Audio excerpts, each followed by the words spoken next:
saya tidak pernah mangkir, saya tidak pernah mundur. Buktinya saya katakan di sini melalui Pak Abdul Qadir bahwa kita akan hadapi sidang pokok perkara ini walaupun sampai 3 tahun 4 tahun kita akan hadapi, ya, tidak pernah mundur. Sekali layar terkembang, kita akan tetap berlanjut.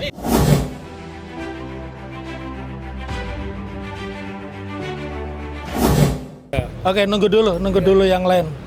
Ya. Gak apa-apa, Pak. Ya. Ini saya bilang ini jaksa nggak wajib memberikan data. Jadi ini aneh ya. Iya. Jauh sebelum lahirnya KUHP baru, ya.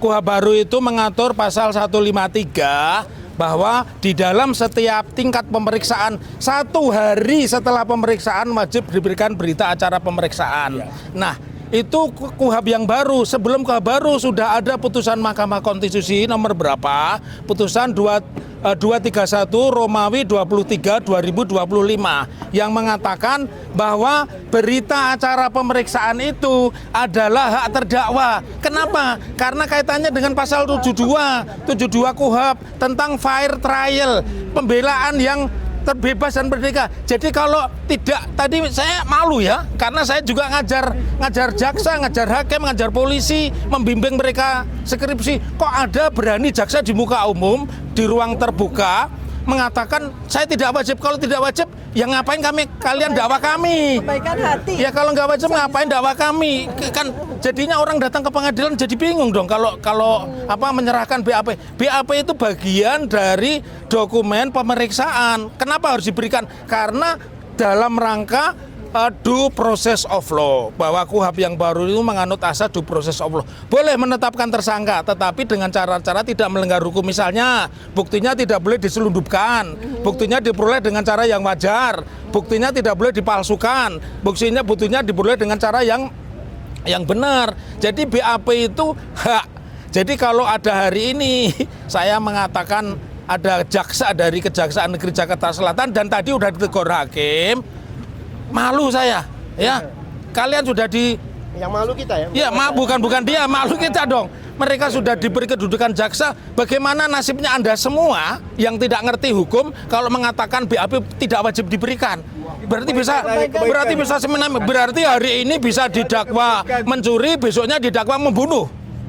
Karena kan BAP kan tidak harus diberikan. Kacau itu ya. Jadi tanggapan dari kami, saya bukan mengatakan jaksanya bodoh, nggak boleh lah jaksa bodoh ya. Nanti saya kena undang-undang ITE begitu ya.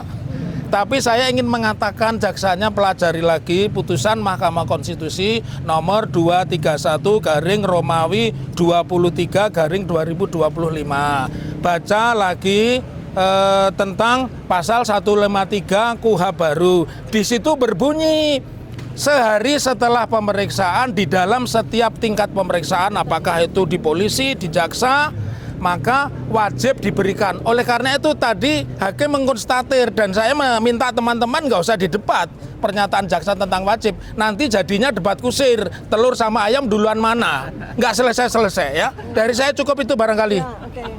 Saya ya sekarang giliran. Udah, Pak? Udah. Nanti gantiannya. Baik, bismillahirrahmanirrahim. Assalamualaikum warahmatullahi wabarakatuh. Ya, teman-teman media semuanya, serta seluruh masyarakat Indonesia, ini barangkali sidang pokok perkara ini adalah sesuatu yang diidam-idamkan oleh Anda semuanya, oleh seluruh masyarakat Indonesia. Karena dengan sidang pokok perkara ini, yang tidak pernah saya hindari ya, dari sejak kemudian pelimpahan berkas terjadi pada tanggal 22 Juni 2026, saya langsung maju menuju sidang perkara. Tidak kemudian melalui prapit dulu, ya, langsung maju sidang perkara. Pokok perkara. Pada tanggal 22 Juli 2026 sudah diputuskan. 23 Juli. 23 Juli Hari Kamis. 2026 sudah diputuskan bahwa seluruh berkas perkara saya, seluruh dakwaan saya itu batal demi hukum. Yeah. Lalu 4 hari kemudian jaksa meminta penetapan untuk melakukan sesuatu yang tidak ada pada amar putusan itu, yaitu jaksa meminta kesempatan untuk melakukan perbaikan, yang mana itu diatur pada pasal 75 ayat 4 KUHP baru yang tidak ada pada amar putusan. Ya, ini sekali lagi saya harus sampaikan bahwa jaksa telah melakukan ignoratio legis atau pembelotan hukum, karena kesempatan yang diberikan kepada jaksa oleh hakim pada amar putusan itu hanya 2, ya. pasal 75 ayat 2 dan 3 dan pasal 206. Karena itu kami siap. Pasal 206 itu artinya hakim hanya memberi kesempatan jaksa untuk banding ke pengadilan tinggi dan itu kami sudah siap. Berkali-kali kami sampaikan. Namun ternyata yang terjadi 4 hari kemudian pada tanggal 27 Juli 2026 jaksa meminta kesempatan untuk perbaikan. Artinya jaksa meminta untuk melakukan pasal 75 ayat 4 perbaikan yang itu tidak ada pada amar putusan, ya. Tetapi kemudian 1 hari kemudian hakim memberikan kesempatan tersebut dalam bentuk penetapan sidang pokok perkara pada tanggal 6 Agustus 2026 yang kemudian waktu itu dibatalkan. Kenapa waktu itu dibatalkan? Karena kami mengkomplain, kami memprotes adanya pembelotan hukum tersebut, ya, adanya penyelundupan penggunaan pasal 75 ayat 4 tersebut dengan menggunakan jalur pra-peradilan yang itu juga diatur pada KUHAP. Nah, oleh karena itu kemudian proses pra-peradilan berlangsung mulai tanggal 12 Agustus 2026 sampai tanggal 21 Agustus 2026.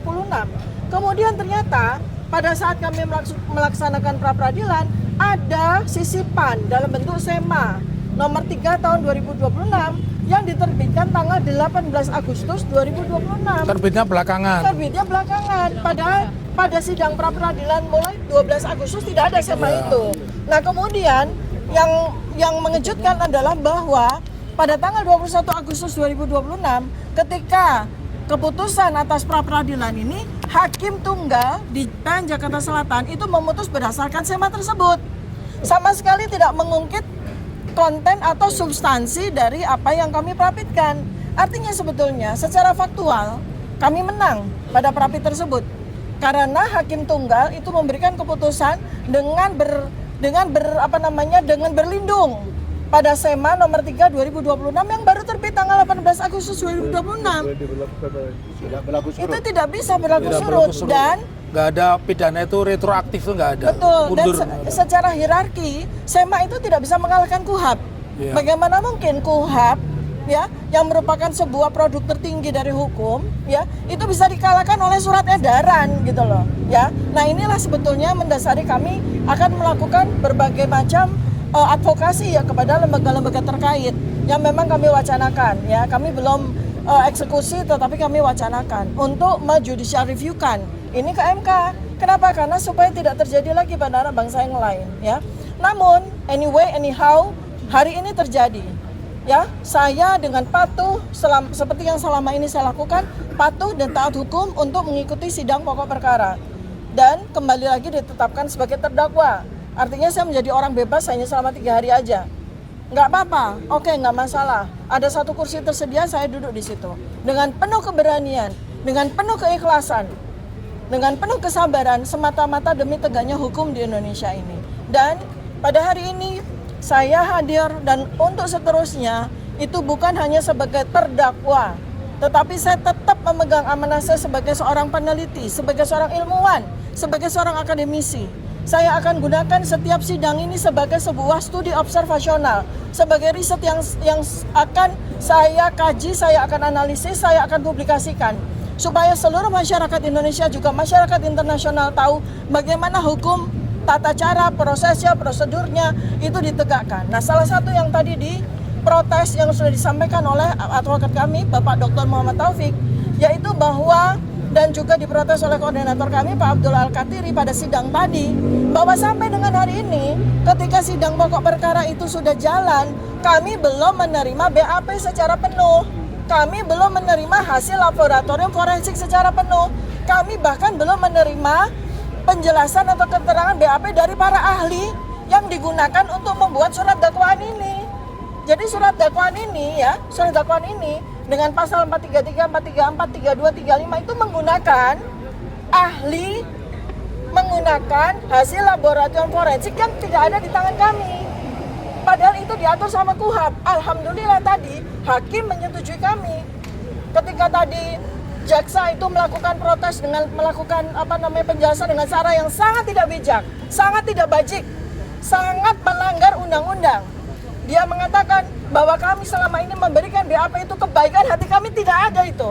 Tidak ada aturan BAP diberikan kepada terdakwa, kepada advokat itu karena kebaikan hati dari jaksa.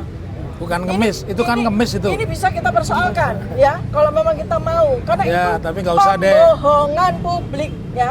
Yang benar adalah ya. Satu yang benar hari adalah- setelah diperiksa BAP wajib diberikan. Jadi ketika sidang perkara itu akan berlangsung, maka seluruh BAP, saksi, barang bukti itu semua harus diserahkan kepada 3 pihak yang terlibat dalam sidang, yaitu hakim, jaksa sendiri maupun kami sebagai terdakwa.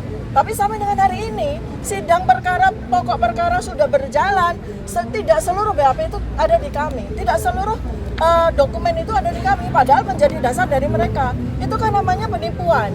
Ya, oleh karena itu alhamdulillah tadi kami sudah berdua bersama para advokat kami sudah meminta itu dan diluluskan oleh hakim.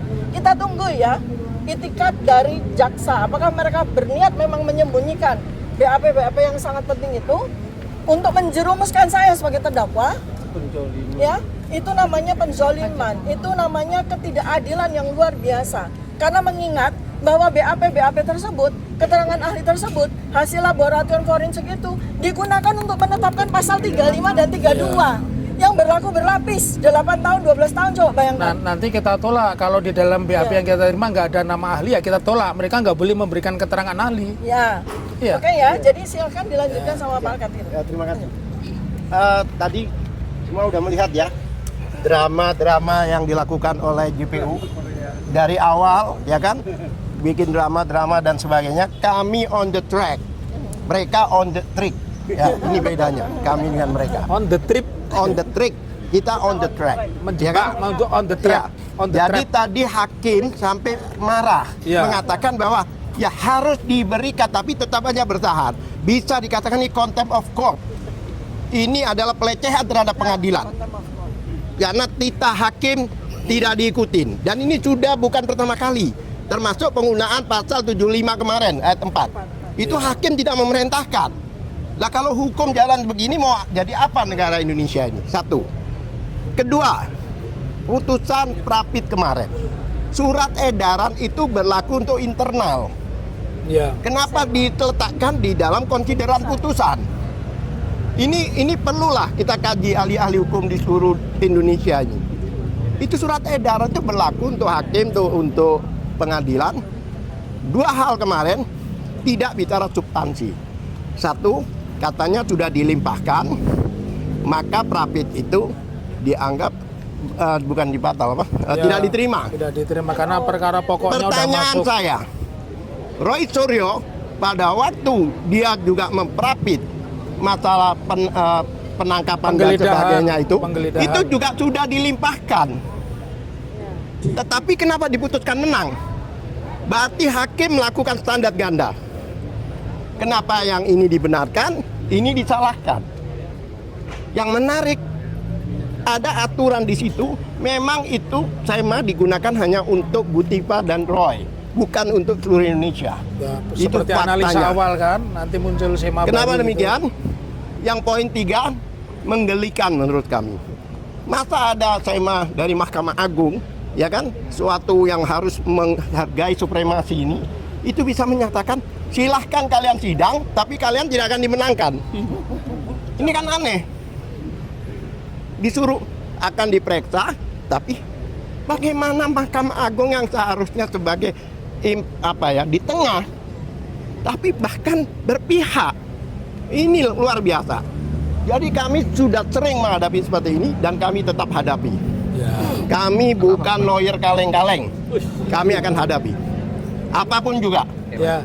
Dan kita akan main trip and trap. Iya. Trick and trap. Advokat bukan advokat yang kaleng-kaleng ya. Bukan. Terdakwanya juga bukan terdakwa kaleng-kaleng. Iya. Jadi Nah. di sinilah nanti akan ada satu gerakan-gerakan dan kami akan lakukan. Senjata kami tidak diumumkan di sini nanti. Dan sidang ini akan berlaku minimal Ya. 4 tahun, bukan 3 tahun lagi ya. Teman-teman jangan salah Dengan loh. saksi yang Hari Kamis secara jangan kesini loh, karena sidangnya Kamis baiklah, 17 terima kasih. September. Sidangnya Kamis 17 September ya. Jadi besok kami jangan berbondong-bondong kesini, nggak ada sidang. Ya. Ya, saya juga ingin meluruskan tadi apa yang disampaikan oleh pengacara sana ya. yang mengatakan bahwa pengadilan ini tidak mungkin berlangsung lebih dari 6 bulan. Itu harus kita koreksi. Contempt of court itu. Ya. Menemukan keadilan itu tidak boleh dibatasi waktu. Betul. Jadi tidak ada ya, tidak ada pembatasan kapan sidang ini akan berlangsung. Apalagi teman-teman media semua tahu BAP-nya itu setumpuk 1,5 meter. Saksi itu secara keseluruhan sesuai dengan pernyataan Yang kita dari Polda, terima baru 80 cm. 80 cm, ya. Yang belum kita dapatkan itu 70 cm ya. Nah, satu lagi adalah ada 148 saksi yang sudah di BAP oleh Polda. Nah, itu juga Anda bisa bayangkan ya, Anda bisa bayangkan pemeriksaan pada sidang ini bisa berlangsung, kata Pak Al-Katiri bisa berlangsung 3 sampai 4 tahun. Nanti akan ada saksi, ada ahli yang pasti kita tolak karena tidak ada di dalam BAP kami. Iya. Pak Taufik mau tanya, itu sidangnya Pak Roy Suryo kan sudah muncul di pengumuman online, dan itu di hari yang sama. Apa tanggapannya? Apa mau disatukan atau mau diapakan? Tidak mungkin ya, secara teknis memang jaksa boleh memecah perkara, itu hanya teknis saja. Tetapi saya mengatakan, saya meyakini Mas Roy juga akan mengajukan nota perlawanan, ya pasti akan mengajukan nota perlawanan. Dan kami tadi juga ditanya, kami juga akan mengajukan nota perlawanan lagi tanggal Kamis 17 September 2026. Pokoknya ini kita beruntung sekali ketemu jaksa seperti ini ya. Nanti akan ada, ya bukan, ini pelajaran buat seluruh bangsa Indonesia karena ini yang pertama sekali. Jadi kalau ada yang mengatakan Tifa Roy mengajukan praper itu karena takut sebut saja itu radio rusak. Karena mekanismenya KUHA memang boleh praper, boleh mengajukan nota keberatan. Kalau enggak pengacaranya yang bego itu. Saya akan lawan. Sebagai informasi ya, besok kita masih sidang di Jakarta Selatan. Ya. Jam 9. Untuk pra peradilan. Nah, ini anehnya juga kan. Coba lihat, perhatikan anehnya ya. Ya. Jadi SEMA itu menyatakan bahwa kalau sidang pokok perkara maka prapit tidak bisa dijalankan, tetapi diizinkan pada butir C. Jadi prapit tetap dijalankan, tapi keputusannya NO. Itu kan aneh ya. Betapa borosnya APBN oleh peristiwa ini. Dan anehnya lagi, sidang prapit kami yang kami ajukan yang kedua, walaupun sidang pokok perkara sudah berlangsung hari ini tanggal 27 Agustus, tanggal 28 Agustus kami dijadwalkan pra peradilan untuk prapit kami yang kedua. Itu SEMA itu sama dengan putusan MK nomor 90, umur 40 baru boleh jadi wapres, tetapi kalau menjadi wali kota boleh. Jadi terakhir untuk semuanya. Teman-teman, saya ingin katakan sekali lagi bahwa saya tidak pernah mangkir, saya tidak pernah mundur. Dan yang terbaru tidak perlu wajib lapor lagi, ini yang terbaru. Buktinya, saya katakan di sini melalui Pak Abdul Al-Katiri bahwa kita akan hadapi sidang pokok perkara ini, walaupun sampai 3 tahun, 4 tahun, kita akan hadapi, ya. Tidak pernah mundur. Sekali layar terkembang, kita akan tetap berlaju. Assalamualaikum warahmatullahi wabarakatuh. Saya akan lawan. Saya tidak. Ijazahku diminta, saya akan lawan. Ayus.